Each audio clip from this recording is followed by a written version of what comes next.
Bien, este ejemplo que vamos a ver ahora es un video de cómo se calcula el IVA, cómo es un impuesto de traslación, que es una de las características que tiene, y cómo se financia en definitiva el impuesto IVA o el impuesto al valor agregado. ¿Ya? Vamos a suponer con un ejemplo numérico que lo primero es que un fabricante, ¿no es cierto?, compra materia prima por un monto de 100.000 pesos neto. Obviamente, como tiene IVA, él tiene que pagar 119.000 en total. ¿Ya? De parte del que vende la materia prima, él va a recibir estos 19.000, por lo tanto, ese vendedor de materia prima tendría que él pagar esos 19.000. ¿Ya?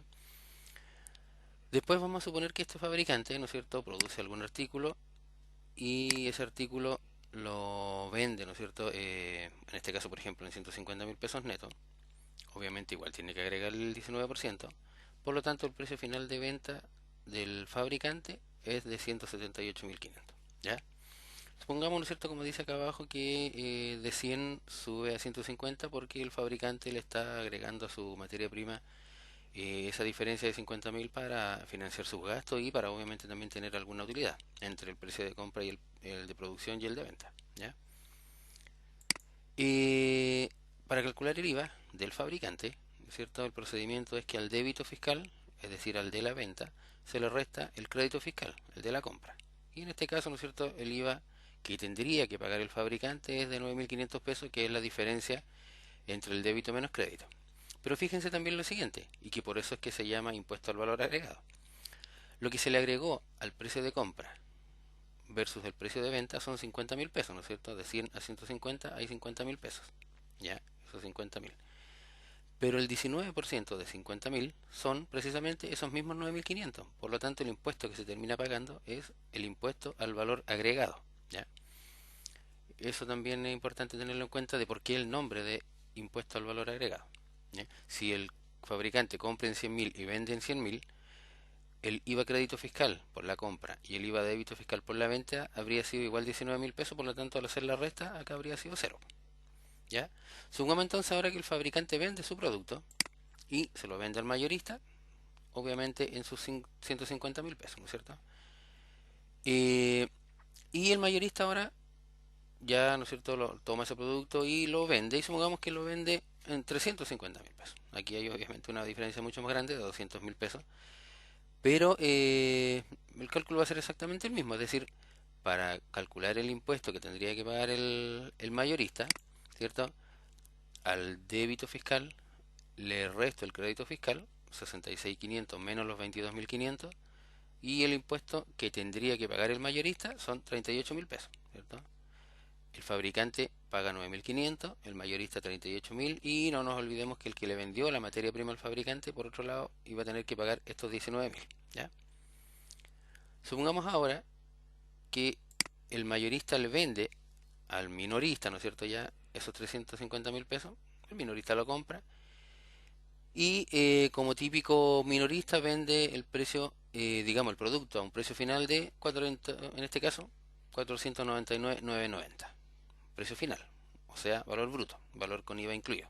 ¿Ya? Entonces acá tenemos un nuevo cálculo de IVA del débito, los 79.830 menos los 66.500, de 13.330, que es el IVA que tendría que pagar el minorista. Y si se dan cuenta, ¿no es cierto?, el IVA se va trasladando, estos 28 llegaron acá, los 66.500 llegaron acá, y así, ¿no es cierto?, se va trasladando el IVA de un intermediario al otro. Por eso, como les decía, se llama también de traslación. Y por último, entonces, ¿no es cierto?, el minorista vende al consumidor final. Obviamente, igual que el caso anterior, ¿no es cierto?, se tiene que calcular el IVA restando al débito menos el crédito, y el IVA a pagar del minorista son 13.330. Y por último, como decíamos, ¿no es cierto?, el minorista vende al público, al cliente final o consumidor final, el producto en 499.990. En este caso, el consumidor final, como no es un contribuyente de IVA, como se le llama, ¿no es cierto?, a los que tienen la posibilidad de rebajar al débito el crédito, es decir, de hacer esta resta, el consumidor final paga el valor bruto, los 499.990, donde está pagando dos cosas: el valor real del producto, que son los 420.160, pero además está pagando el IVA. Pero el consumidor final paga los 499.990. es cierto? Nosotros cuando compramos algo como consumidores finales, pagamos el valor final y da lo mismo el IVA porque no podemos hacer nada con él. Es parte del precio para nosotros. ¿Ya? Pero, y aquí hay que fijarse en lo siguiente, que lo que dice en la última línea, dice el IVA del 79.830, que lo pagó el consumidor final, financia todo el impuesto. ¿Por qué? Veamos lo siguiente.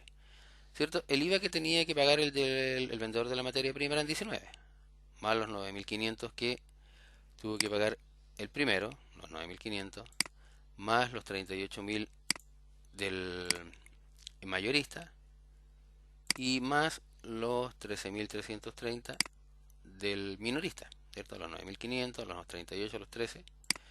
Sumado a esos cuatro, me da 79.830, que es el impuesto que va a tener que pagar el consumidor final. Por lo tanto, ¿cierto? Es el consumidor final quien paga o quien financia todo el impuesto IVA. ¿Ok? Eso entonces es para que puedan entender, ojalá, ¿no es cierto?, eh, cómo es la mecánica del IVA, por qué se llama un impuesto de traslación y, ¿no es cierto?, cómo se hace el cálculo final y quién lo financia.